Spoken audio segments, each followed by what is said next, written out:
back with another episode of the Team 7 podcast. I got my boys, Desert Storms here. And we was just in a heated debate about Jiu-Jitsu and the differences of this old age Jiu-Jitsu of gi versus the no-gi topic, and how Eddie Bravo's system is different than the checkmat system and the traditional Jiu-Jitsu system. So, I'm not the Jiu-Jitsu expert, so I'm going to pass it to my boy Isaiah, and he's going to give me a clear breakdown of what is the biggest differences of an Eddie Bravo system, no gi, compared to a traditional Jiu-Jitsu gi setup. Give me the difference. Give me the difference of a traditional, like, practice. Let's say practice for a setup. A regular day of practice for you at a checkmat system, what does that consist of? So, a regular day, well, first off, we got to talk about the schedule, because that's also important. Different gyms have different schedules. Mm-hmm. The way the gym is set up, we'll have a morning class for 2 hours, usually it'll be like 10:30 to like 12:30 to 1, something like that. Then we'll have like the main class, which would be at like 6 p.m. to 8. Mm-hmm. You know what I'm saying? That's like the 6 p.m. class, it's just technique. Okay. And we're doing technique. Oh, okay, so I'm going too fast. It's all right. I'm going too fast. It's all right. I get excited when I talk about jiu-jitsu because... come on now. It's all right. The class starts at 6 o'clock. Usually it starts at like 6:05 because, people get off work. They're trying to come in, put change out. Everyone gets on the mats, bullshits for a little bit, and then professor steps on and says, everyone line up by belt rank. You know what I'm saying? Like... White to black. White to black, even stripes too. Like everyone savvy, you can know, okay, like this is the rankings in the room. And then coach will say, all right, everyone start running. We're going to do running. We're going to do shuffle insides, high knees. Warm up. 20 push-ups, 30 sit-ups, 30 squats. Warm the body up. Warm the body up, maybe do like some like jumping jacks or some shit like that. And then he'll say, okay, everyone make 2 lines. Make 2 lines. He'll do forward rolls, backwards rolls. This is more of like the mobility drills. You know what I'm saying? The first one's just the first drills are just to start running. Warm up, maybe break a little sweat in. The squats and the push-ups and the sit-ups really are what make you start sweating, especially those squats and push-ups. You know what I'm saying? And then so when we make 2 lines, those are like the mobility drills. And I never really understood it, but now it really makes sense. Like, okay, like this is the first part, we're gonna warm up our bodies, and then the next part we're gonna like get used to these movements that we're gonna be doing jiu-jitsu. Because you gotta think, like when you grapple, your legs are in weird spots, arms, neck, you're inverting. You know what I'm saying? Like you're doing basically somersaults, like inverting, like So we'll do like forward rolls, backwards rolls, shrimps, shots, duck walks, sprawls. All the mobility shits, you know what I'm saying? Okay. And then usually everyone will go get a quick sip of water, because after that, you got to think it's probably about 20 minutes just warming up. I think, like, everyone is always sweating after we do drills, because that's the point, nigga, like, you got to get that sweat in. Usually me, I don't drink water, like, after the drills, like, I wait a little bit, because when you're thirsty, nigga, it kind of brings out, like, the like, intensity, like, the bite. Like, nigga, I'm thirsty, nigga, like, then we'll circle up. Professor, this is when we start doing the technique. Like I said, the 6 o'clock class is just technique. We're not doing no drills, no rolls, no rolls. You know what I'm saying? No hard sparring. He'll usually set it up by a week or even maybe 2 weeks. Like, okay, this week we're learning Deli Hiva, and then to the back. Okay. You know what I'm saying? And then he even added on a bow and arrow choke after you set it all up. And then you drill it. These are all different names of jiu-jitsu positions. Correct. And you got to think, so he'll set a clock on for like 6 minutes. One person is drilling the move on for the whole time, 6 minutes, both sides, which is good time. Like 6 minutes, nigga, like when you think about it, like when you're in the gym, minutes are like hours, nigga. Yeah. And so when they really count. That time to really get the move down, it's like, okay, like you're actually remembering it. That's what's important. Muscle memory. After the timer goes off, okay, everyone switch top to bottom. Top to bottom means that if you're on the bottom, now you're on the top. Yeah. And then now it's their turn. And then you actually feel, when you're on the bottom, you're feeling how they're going to set you up. This is what you have to be aware for. When you feel something like this, or you already know, okay, this is what they're trying to do. Like grips, pressures. Exactly. So after that, he'll probably do a variation. Okay. So we'll do 12 minutes of one technique, and then we'll probably do 12 to 15 minutes of a variation, or the what happens if this happens. You know, like the kind of plan B, plan C. Yeah, like in transition, right. scrambles. And then, you know, set the clock again, top, bottom. By this time, it's already like 6:35-ish. Okay. You know, not even, like maybe like 6:40-ish. For the last like 20 minutes of class, we do situational drills. That means that we're live sparring, but it's situational. We're starting in a certain position. Mm-hmm. He'll... Basically like an equivalent of like in football, like a 2-minute drill. Exactly. Yeah. So what we're doing is, like what we did yesterday, for perfect example, we did De La Hiva to the back. So we had to start with our De La Hiva, and we had to do one hand on the collar. Mm-hmm. Those were the starting grips, and then we say go, and then boom. Do you joust for position until someone gets... Yeah, so it's either sweep or submit. Yeah, sweep or submit. Yeah. Sweep or submit. For either points or go for a kill. Or if you like go into guard where you're going to stall, just reset. Mm-hmm. Or if they get the back, just reset. Yep. You know what I'm saying? Like, don't even go for this. Like, you already got the back 2 hooks. Like, mm-hmm. we're working De La Hiva. It's mainly to fill... It's mainly to... You need to retain your De La Hiva. Yep. And the other guy needs to try and escape it. Mm-hmm. So we'll do that, you know, which... That's what really sets you up for the rolls. Yeah. Okay, so... After that time, it's probably 7 o'clock. We'll usually do like one live roll, that one like 7-minute round. Okay. And professor is picking people. Like, you don't pick your partner. Like, for this part of the class, you know, he's picking you. He's like, you go with him, you're going with him, you're going. And for me, like, if I tell him already gas, I'm like, bro, please let me get like someone small. Like, yeah, I'm gas. Who the fuck you think I get purple belts and all these big niggas? Like, yeah. I'm like, cool. Something that will actually challenge you and test your mettle. You know, so to wrap up the class, you know, we do that 1 or 2 rounds, and then he'll say, okay, everyone line up. Mm-hmm. He'll give a speech, you know, thank you for staying, you know, and he'll always say, like, you know, thank you for coming, blah, blah, blah, and make sure you stay for the next class because we're doing live rounds. And, okay. He'll be like, make sure you roll with me. A lot of people, like the workers and shit, they leave by the time the 7 o'clock class. You gotta think, after an hour of hard jiu-jitsu, like drills, mm-hmm. like, you're tired. You already got a good workout. Mm-hmm. It's probably better than any workout you'll get at a weightlifting gym for an hour. Because you gotta think, that's the time niggas usually go. If you go to GB3, how long are you there for? You're probably there for an hour and a half. Yeah. And if you're a cloud chaser, 2 hours. Mm-hmm. That's usually for like content reasons. And here's the thing, like, I remember I used to go to the gym. On a side note, I gotta put this out there. Nigga, I remember my brother was really into like bodybuilding. Mm-hmm. Bro, I remember I would go to GB3 with him for like an hour and a half, and like me and him really wouldn't be sweating. We'd be tired, but like we wouldn't be sweating because what is weightlifting? It gets like, you know what I'm saying, like more strenuous, you know, shits like.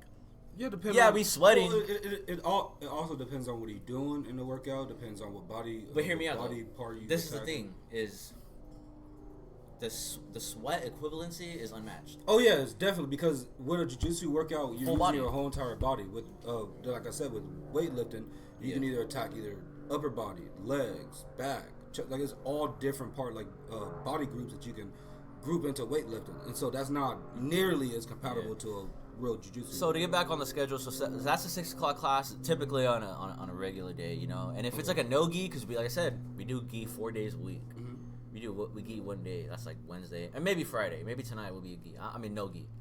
But usually those classes are only an hour. If it's something like that, we'll warm up for like 15 minutes. He'll do like one technique, and then blah, you know what I'm saying, straight to war.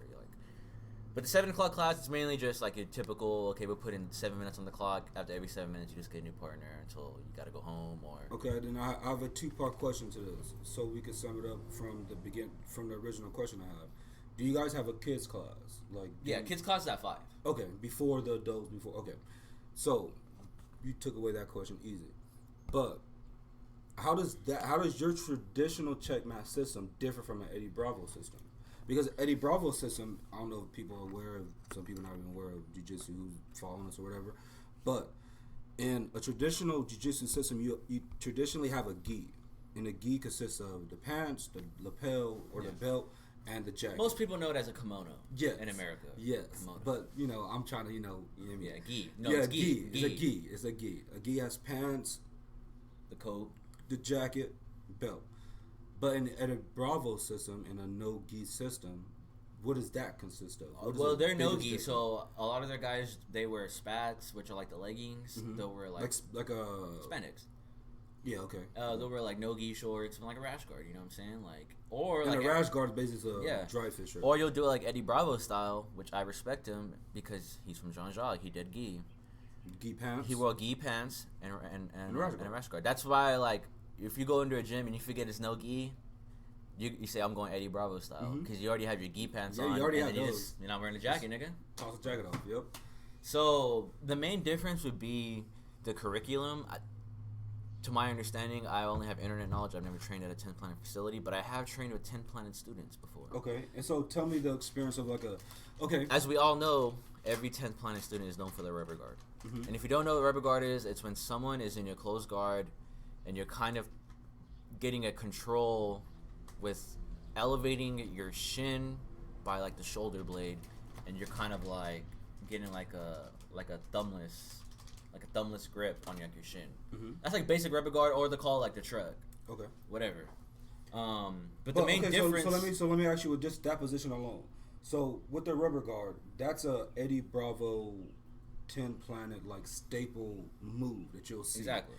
But what differs from that and a regular guard? Like, so a regular guard that you play in a traditional jiu-jitsu system, what options do you have in a traditional guard compared to the option that you have in a rubber guard? Based on my experience, I don't know all of the ins and outs of the guard. Based on my experience, like I said, I'm not an expert. Based on my experience, the main difference between like a rubber guard and like a classic closed guard would be that like with the rubber guard, your whole aim is to like snap them down, get them flat. Like that's what rubber guard. Yeah, like you want to snap down the head. You know what I'm saying? Like, you know, get the leg over, get the rubber guard. You know what I'm saying? You want to keep everything real tight. I think like with open guard now, you would think that you don't want to stay in open guard forever. You rather just try and break it, maybe get a sweep, or break it and just stand up and get a takedown. Like, and that's traditional full guard. No, traditional full guard. I would have said it like if we were in the gi, hell no, you got like lapel chokes.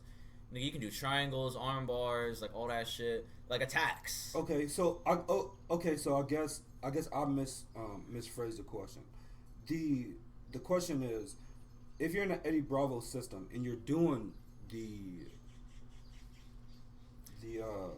rubber guard, what benefits do you have? I can't say because like I said, I'm not. Like I said, I've only like rolled against 10th Planet students. I never picked their brain on what was the reason. I don't know. Like I said, me personally, I don't really fuck with Eddie Bravo like that. Not in a disrespectful way, but in terms of like his techniques. I feel like. What do you mean? Like I would rather. Like techniques. Like if I could have Eddie Bravo teach me, or if I could have Jean-Jacques teach me, I'm going with Jean-Jacques, the master, because I know that he can teach me some shit in the gi. But Jean-Jacques is Eddie Bravo's master. That's what I'm saying. But you got to think that Eddie Bravo is like out there. What do you mean? Like he's out there, like, bro, like I said, Loose like screw. Yeah, like you know what I'm saying? Like, yeah, but check this. If you're in the gi. Let's go back to traditional style jiu-jitsu. If you're in the gi, do people in the gi practice rubber guard or not at all? Well, I mean, yeah, because we do things like lockdown. You can do what is that? Lockdown is like when you're like in a half guard and you're trapping the leg and you can kind of get out of the situation with it, or even set up like an attack. Okay. I'd have to show it to you. Okay, but what? But what attacks? Because even I do a lockdown in the gi because it's not really something that's only for no gi, only Eddie Bravo. Nah, bro. Like the lockdown is a nice position that Eddie Bravo made, and that's what I'm saying. When I say I don't really fuck with Eddie Bravo like that, like I'm not an Eddie Bravo dick rider, which we were just watching the video. Yeah. Which is a perfect segue before we got the cameras rolling. I showed Ernest the AJ Agazarm video, the old video at Polaris. We called out Joe Rogan and Eddie Bravo for niggas like dick riding them to like eternity. But see. That's just the reason why we started recording, because I want to understand. He was speaking of them always talking about like Boogie or Boogie, right? Boogeyman or whatever. Boogie and Gio Martinez. Yeah. Not only that, but I think he was mainly saying like they say that this is who the best is, and we know this is the best. So this is the best. But when they say that, isn't that kind of correct? Because those are the people that's at the top of their specific field at that time. No. You would think that they would be more responsible, or Joe Rogan would be more responsible with this platform. So I think that's what AJ Agazarm was interpreting. That's not my perspective. I think that's what he was trying to say on the interview. Like he was trying to say that like these guys aren't they say it all, do it all. Like these niggas don't even compete. Okay. I mean, let's be real. Like Joe Rogan and Eddie Bravo. Yeah, Eddie Bravo probably has the more extensive jiu-jitsu career, if you could say that. Like a competing career. It's kind of like John Danaher, but the reason why niggas don't say, "Oh, John Danaher never competed," well, he had a crazy leg injury. He couldn't. Yeah. And I think with him, niggas will never bat that because he produced the best in the world. currently at this moment, I can just lift off some names, and these are all people who kind of trained with John Donner. I just know one, Gordon Ryan. But wait a minute, I just forgot. But like, where did they all come from? Henzo. Mm-hmm. Henzo Gracie, the blue basement. You know what I'm saying? Yeah. Like they're all technically, I guess, under Henzo, right? Gordon Ryan. You know, you had Gary Tonin, who's like he was the champ, I think, or he still is the champ. I don't know. I haven't kept up. I know. Didn't he go against Gordon Ryan, and he didn't Gordon Ryan beat Gary Tonin? I believe. Well, they're like teammates and shit. I'm pretty sure they did. But like Gary Tonin is the guy who fought like Kron Gracie. Okay, yeah. I might be. He fought Rusamar Palhares. Okay, I think I'm thinking about somebody else. Craig Jones, Nicky Rod. Okay, I'm thinking of Craig Jones. Yeah, that's what I'm thinking of. Just like all those Ethan Krenliston, like all those like B Team and New Wave guys. I guess they all came under the same sapling of John Donner. Okay. So as we get back to the Eddie Bravo shit, for me personally, I have no disrespect to like 10th Planet Eddie Bravo, but for me, like if I was living in LA, I'm not going to 10th Planet. My opinion. Okay, so I'm going to Checkmat headquarters or any other Checkmat. There's so many good professors. I completely understand that, but let me throw the question this way then. So, like flow grappling and like submission grappling, how does that differ from like Chael Sonnen's thing of like submission underground? Oh no, flow grappling is just like a new. It's kind of like a NBC. Like what do you call it? Like a CNBC. Like it's like a channel. Okay. It's like that. They have different shows. Like it's just called flow grappling. Oh, so that's like a network. That's what it is. Okay. That's like the network, and they, like I said, they have a bunch of like freelance or like hired journalists that just go out and they do vlogs. They take pictures. They have shows. Like they had the first reality show called Who's Number One, I think. No, not Who's Number One.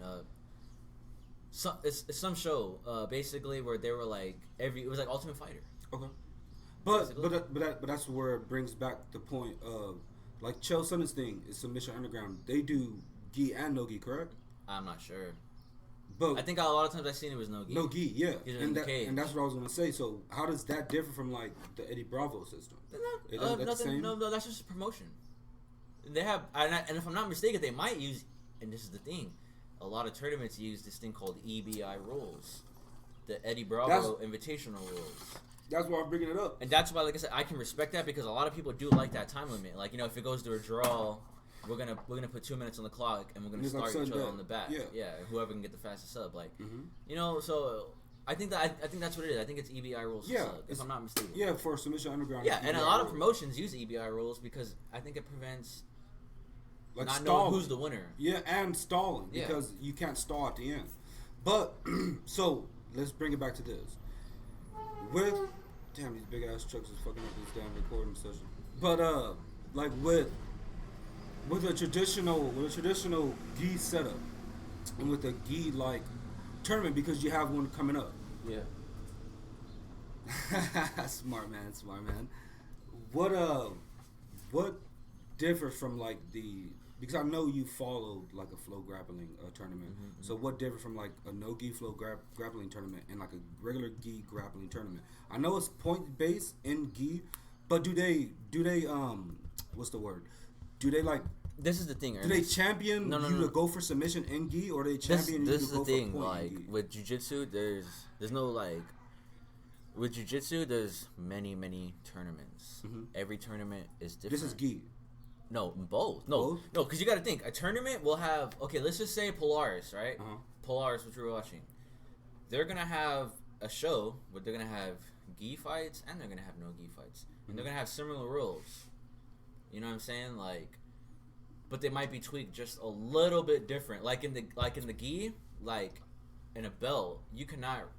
I don't even think in black belt. No, maybe in black belt you can. I'm not sure, but you can't reap knees. Low key. Like there's just certain rules. So like I don't know. Like the thing is that I think that I can't. I'm not describing it right.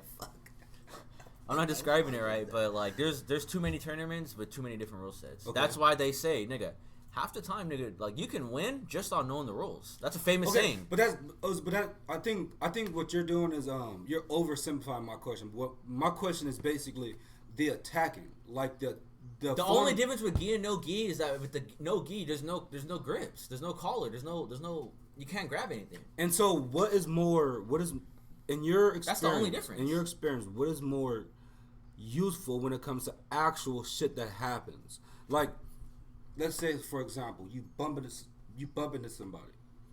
Does your no gi training in jiu-jitsu come out more? No. It's just jiu-jitsu.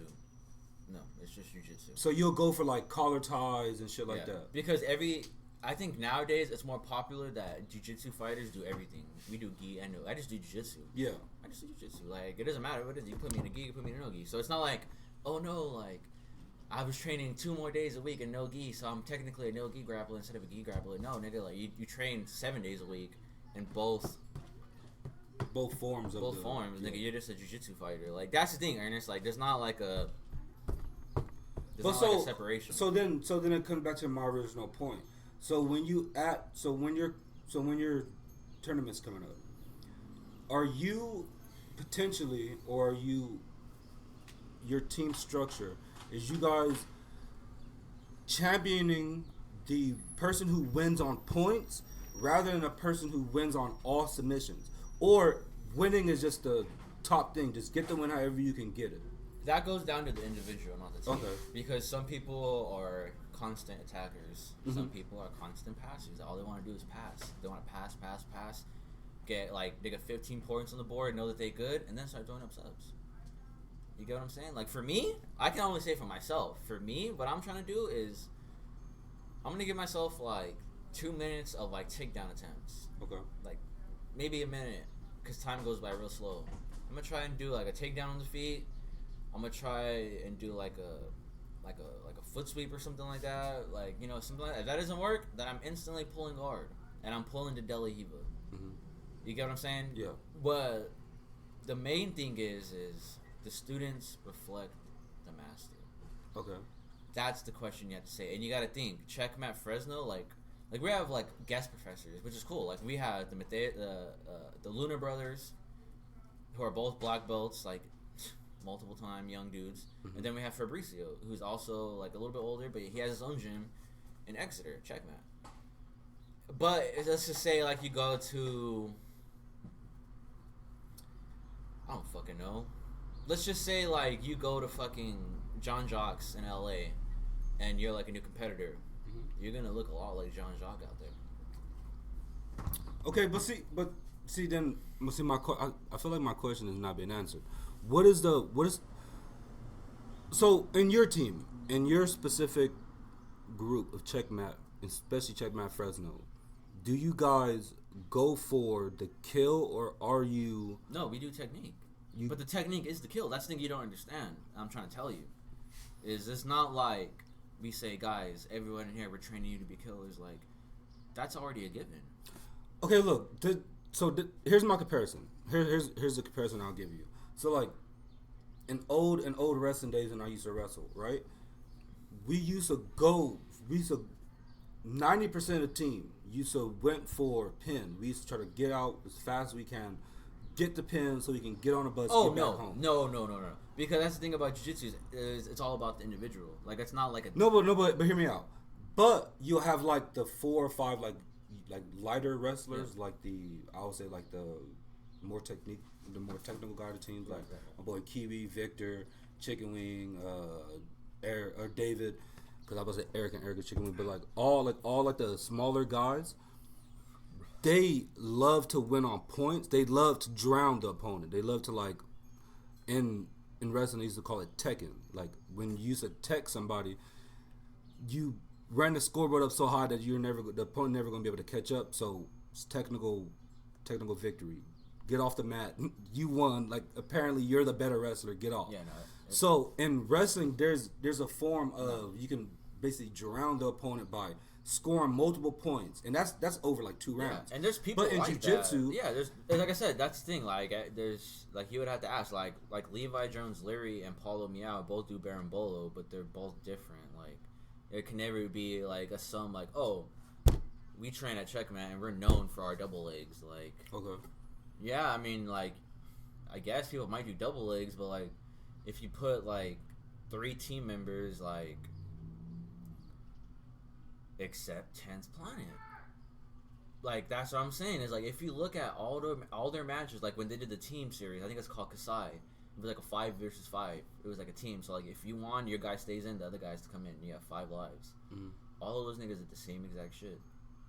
And they got through it, some of it, but most of the time, nigga, I think they lost to, like, Gracie Baja. Because you gotta think, nigga, we already know what you're gonna do. It's kind of bad. It's kind of bad.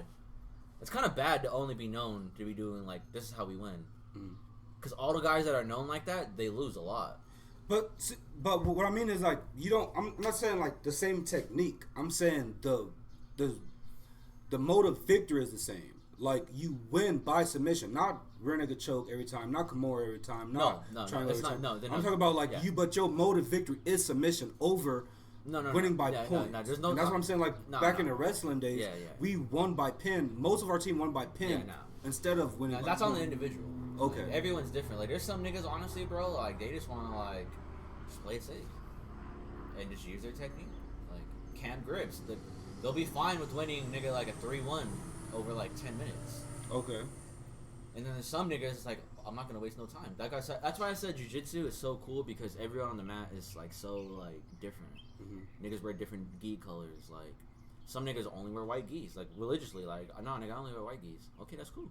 Some niggas wear fucking pink gis, like try to act like it's masculine. Yeah, you know what I'm saying? Like try to make a statement with so I can never say that this is what we're known for, because all I could say is that like we're exposed to a wide range of techniques that are being used in modern day, and that's what's important. Is like, yeah, you are your own character, and on the mats, it's your time to express yourself. That's what everyone says, bro. That's the truth. When you're out there, you express yourself. How you fight is how you express yourself. But what matters is when we're at the team, we all know that like, look, you got to check mat. Like you're gonna get some pretty good technique. Like especially when the professor who's teaching is like a 3-time Mundial IBJJF like black belt. Like no one just they don't hand out those medals. Yeah, you gotta earn that shit. So that's what I'm saying. Earn like I could never say like, oh, this is what I'm known for. This is kind of what we do, because some people hate De La Riva. They will never play De La Riva. They'll know it, but they just won't play. They'll have something else. For me, you go against me like. You know that, like, I like to play De La Riva. Okay, that's fine. But are you going to be able to beat it? Because my De La Riva is going to be really good. Or I think it's pretty good. You're going to know what I'm going to do, right? But are you going to be able to beat it? Because this is what I perfect my time to do. Like, that's the thing. In roles, that's the important time to decide who you're going to be. It's like picking, like, your character, nigga. It's like, who am I going to be? Every time when I'm training, like, doing spars, I just try and do, like, techniques and moves that I know that, like, I like. And I think are cool. Like literally, that's it. Like the only reason why I like De La Riva is because I think it looks cool. Like, so I guess the question would be, because I've asked this before, and I guess it would be a good thing to see if it's changed, if somebody has followed that closely and somebody paid attention that closely. But I know I will go back and check because it's something that I want to review. What's your favorite position to play in jiu-jitsu? What's like your favorite? What's your favorite like move and your favorite position or favorite setup to get into in jiu-jitsu? Your personal favorite. I can do my top 3 because it wouldn't be fair just to do one. Because I have like my favorite 3, and then I'll do my favorite submissions after. All right. Top 3 in no order would be any variation of De La Riva. Which is, De La Riva. I love De La Riva. I have always loved De La Riva because I've always loved the Bambrolo. So if you can explain that position. So picture, to the people listening at home, picture that you're standing up, right, and I'm laying down on the floor. And you're standing up and you're just standing there. I'm going to put my left leg, I'm going to wrap my left leg over your right leg, and I'm going to grab your right ankle with my left hand. And then I'm going to weave my leg into your thigh. And then my right foot is going to go on your hip. Okay. Basically, it's just like a variation of like an open guard. But we have a form of connection. So I love De La Riva. My second position that I love to be in is half guard. I love half guard because you know me, I'm a big MMA fan. And half guard in MMA is very dangerous. Yeah, it is. Very. That's like the most open guard that there is technically, in my opinion, in MMA, because there's so many possibilities. You can go to mount. You can get the back. You can stand up and ground and pound. We'll have to take a break. All right, we back. I had to. Nope. No, you couldn't finish that. I had to go do some shit. But Back to the point, we were saying my 3 favorite positions and submissions. you already covered De La Riva. I said De La Riva. And I used on the second one. And I was trying to go on half guard. I love being half guard because. But how dangerous it is. Yes. You said it was dangerous. Yes, because there's a lot of stuff you can do from the half guard. Like, you can set up a lot of submissions. There's a lot of passing to get a better position. And not only that, but I feel like I can lock it down pretty good. Like, if I'm... Because there's sometimes in the match, Ern, where, like, your adrenaline will be going, and sometimes you just need, like, a quick 10-second, like, okay, just relax. Yeah. Just hold him down. Quick assessment in your brain. Exactly. That's the perfect word, assessment. Assess the situation. Like, okay, like, he did this. I counted that. So most of the times, like, if I feel like I just need some time to think, which happens a lot, almost every round. Like, there's just times where I feel like, okay, I need to find a position where I can just think for like 10 seconds. Like, and it's a beautiful thing if you think about it. Like, we'll be in a mid roll, and it's like, bro, I just need to get to my headquarters real quick, like, just so I can just calm down, and then I can go back out into the war. And that my little headquarters is half guard. That's my little headquarters where I can be like, okay, what do I need to do? How much time do I have left? Am I down on points?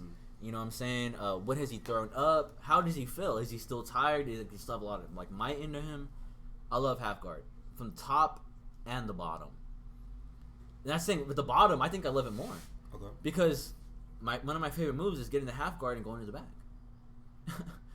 Or if I'm not going to the back, I'm gonna get the little knee tap, and I'm back on top. 2 points. Yeah. So the third position that I love to be in, which is crazy to me because I've never been good at finishing it in no-gi, but I love to be on the back. Now here's the thing. Everyone knows the rear naked choke. Everyone knows that. Like, because the movies, video games, that's always been the hardest submission for me to get. And it's going to sound crazy, but when you're grappling against people who actually know how to do a proper rear naked choke, you got to work for it. That's why for me, when I'm on the back, I like to do lapel chokes. I think they're easier to set up and to sneak. Like, you can grab the lapel, you're like, oh, he's going to go for the lapel, lift the head up, fake the rear naked choke. Oh, no, he's going for the neck. Then I just slide it literally back down, and now I'm under the neck. Okay. Or I can go, like, from the back, clamp the arm, grab my own lapel, and now I'm going for an armbar.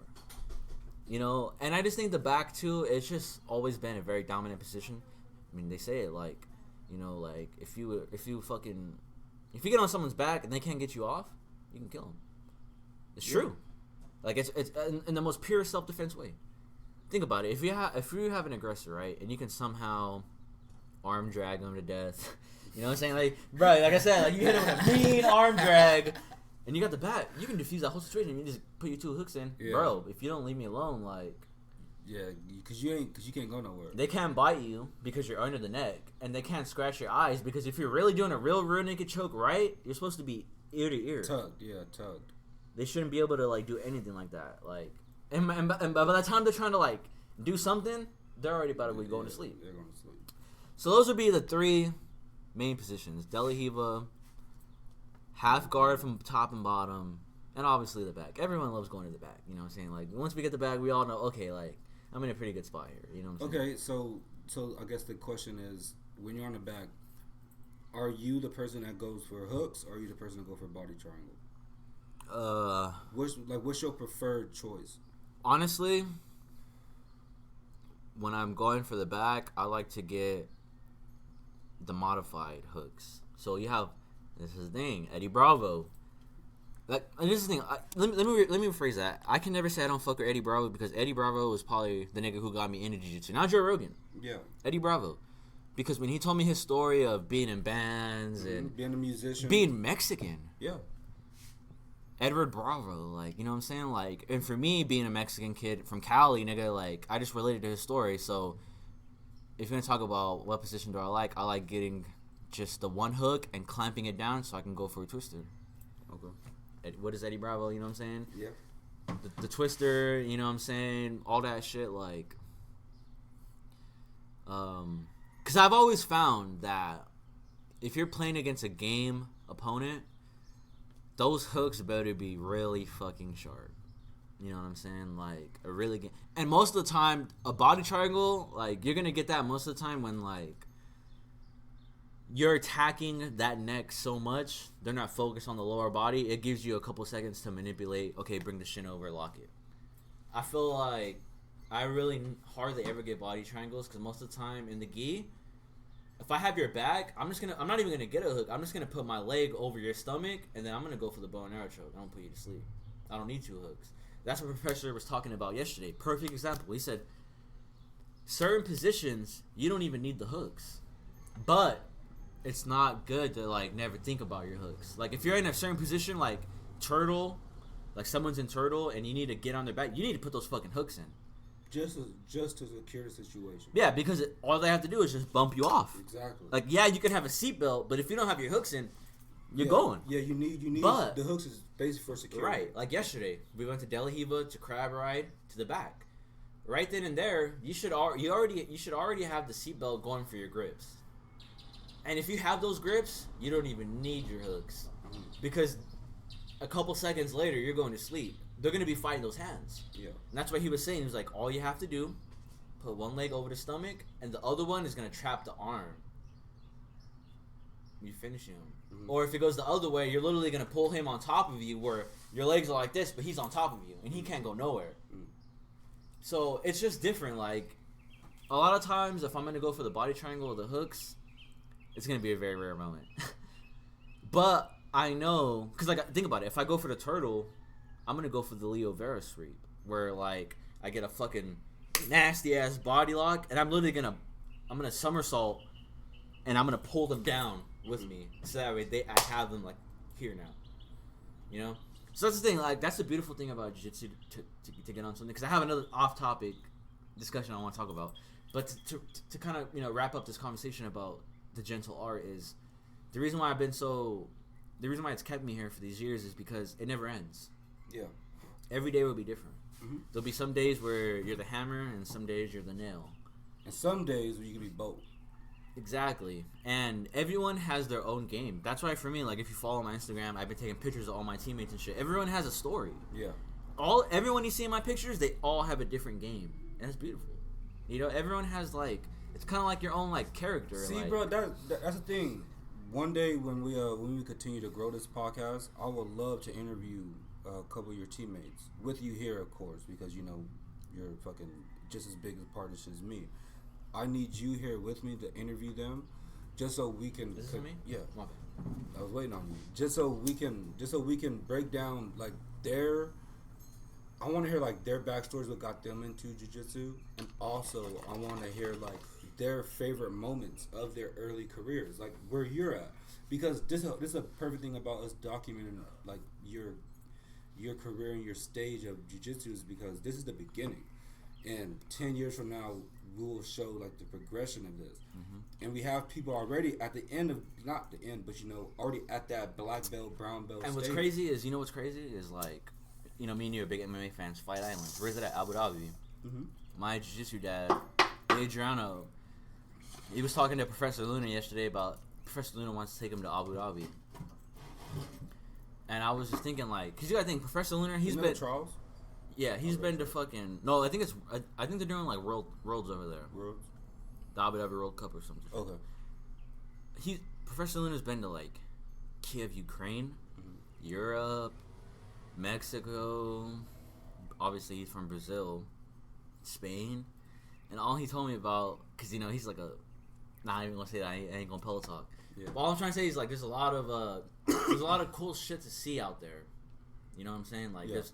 all types, whether it be women, whether it be the architecture, or whether it just be like the landscape. The history. Think about it, bro. The first time me and you go to Europe, we go to like London or some shit, nigga, we're gonna be out of our element.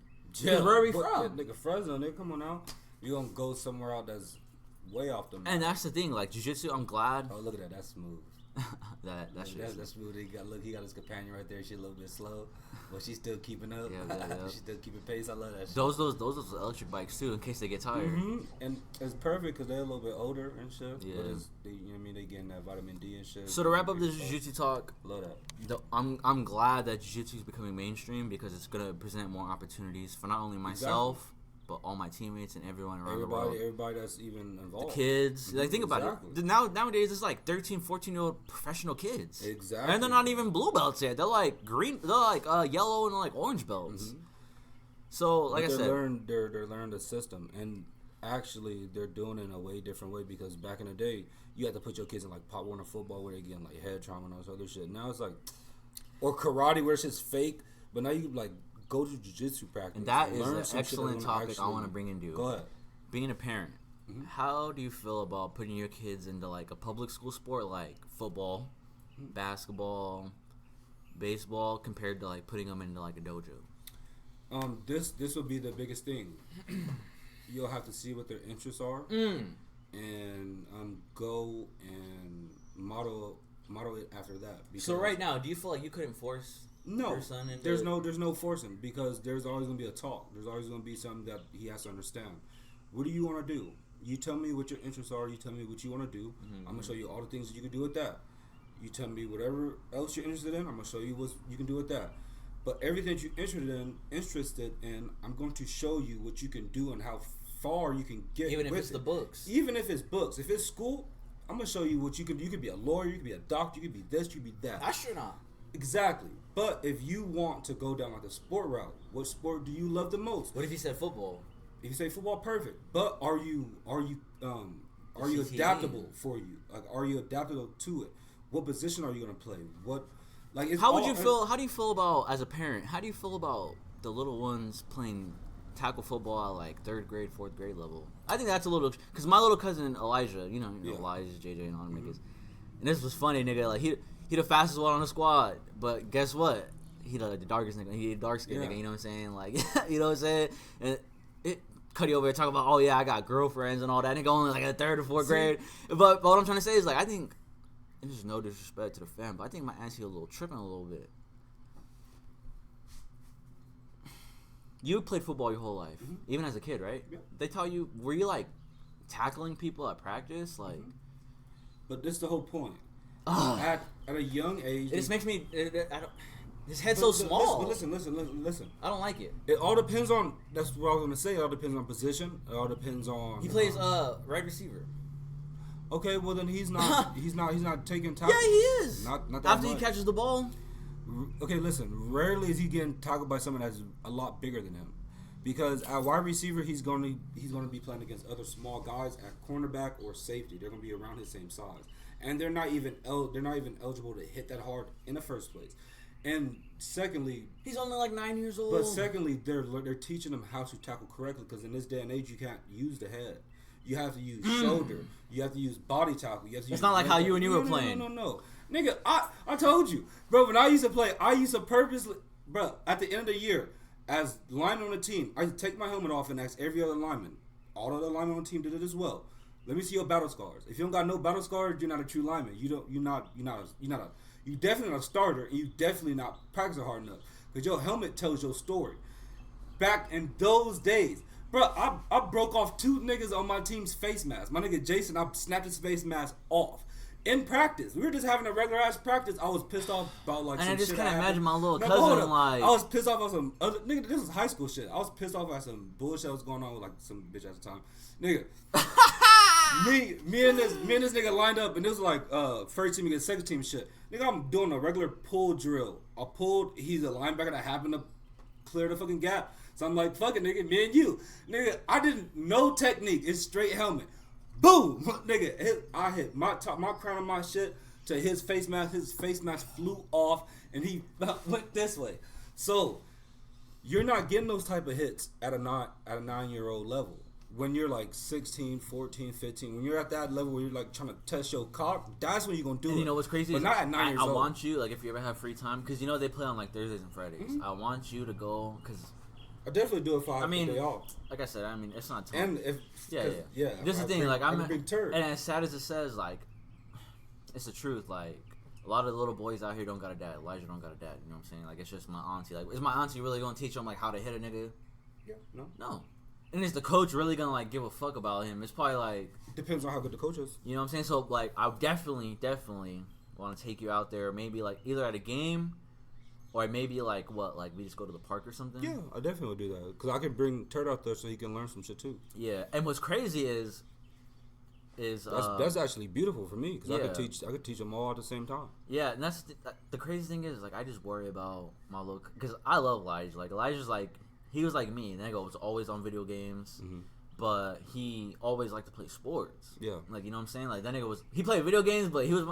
That's what I'm saying. These little niggas is all the same. Like nigga was always on 2K. Nigga was always on Madden. Yep. You know what I'm saying? Like he played video games, but he played like sports games. And I think he's gonna be a little too short for basketball. You know what I'm saying? But like, he can always be like a good right receiver, right? See, this is exactly where we're gonna end this at. Oh, we had time already? Yeah, we had time already. Oh, but this is where we're gonna end. But we're gonna end it with this. If he loves the game of basketball that much, he can always play basketball. But if he actually wants to be involved in basketball, he can always go to a different route. He can always be a journalist in basketball. He can always be a sports reporter in basketball. He can always try to be a coach in basketball. He can always be the physical therapist in basketball. He can always be something involved in basketball in the capacity that will for him to live out his dream and still be involved in an NBA team or a minor league team, but still involve the game. And I got the little comedy shit in there. What was his name? The wide receiver? What, Terrell Owens? Yeah, T.O. He like a little Terrell Owens. That nigga, I swear to God, bro, like diva. Because my auntie like sending pictures of him like at the game and shit, but like it was like before the game. This nigga had the let me remind you, this little nigga is different. These little niggas is different. This nigga got the Fortnite do-rag on that my aunt got on Amazon, right? He had the Nike Elite socks, nigga, the slides, and the nigga had the little lollipop in his mouth. I am not capping. This nigga like 9-10 years old. Bro, I love that shit. Fuck. But that's how you know I think he's a football player. Yeah. He ain't no basketball player. Yeah. You know what I'm saying? Yeah, that's right there, bro. That's how we gonna end, nigga. That's the best swag I've heard in the longest time. This has been another episode of Team 7 Podcast, and this is the wrap up.